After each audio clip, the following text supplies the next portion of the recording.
গাজায় চলছে ভয়ঙ্কর ইসরায়েলি আগ্রাসন। দিনে দিনে অবরুদ্ধ উপত্যকাটির নানা শহর ও এলাকা মাটির সাথে মিশিয়ে দেওয়া হচ্ছে। বোমার পর বোমা ফেলছে ইসরায়েলি বাহিনী।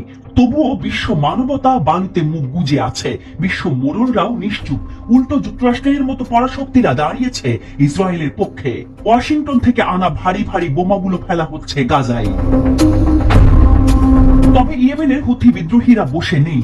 তারা আক্রমণ চালাচ্ছে ইসরায়েলের বিরুদ্ধে। বিদ্রোহী গোষ্ঠীটি ঘোষণা করেছে তারা কখনো গাজাবাসীকে একা ফেলে যাবে না। লোহিত সাগরে মার্কিন রণতরীতে আক্রমণ চালানোর পাশাপাশি ইসরায়েলের বিভিন্ন এলাকা ও বিমানবন্দরগুলোকেও লক্ষ্যবস্তু করছে হুথি। হুথির অন্যতম প্রধান পৃষ্ঠপোষক হিসেবে পরিচিত ইরানও চুপ নেই।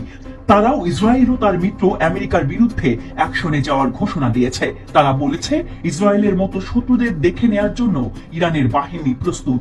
ইরান আগে আভাস দিয়েছিল যে কোনো সময় তারা ইসরায়েলের সরাসরি হামলা চালানোর মিশন অপারেশন ট্রু প্রমিস 3ও চালাতে পারে।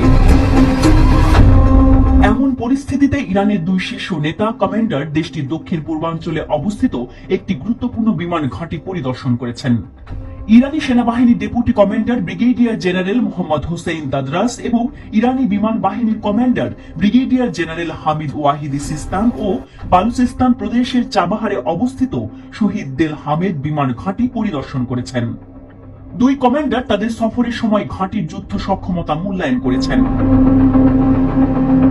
এদিকে ইরানের সেনাবাহিনীর স্ট্র্যাটেজিক স্টাডিজ সেন্টারের প্রধান ব্রিগেডিয়ার জেনারেল আহমেদ রেজা পুরদাস্তান বলেছেন সশস্ত্র বাহিনী শত্রুর যে কোনো বোকামিপূর্ণ কাজের ভয়ঙ্কর জবাব দিতে প্রস্তুত।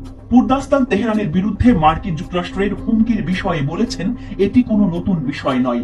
আমরা আমাদের অঞ্চল এবং তার বাইরে সমস্ত হুমকি পর্যবেক্ষণ করি এবং সেই অনুযায়ী আমাদের মধ্যে প্রয়োজনীয় প্রতিরক্ষামূলক এবং আক্রমণাত্মক ক্ষমতার বিস্তার ঘটাবো। তিনি আরো বলেন যে 1979 সালে ইসলামী বিপ্লবের বিজয়ের পর থেকে আমেরিকা ইরানকে হুমকি দিয়ে আসছে।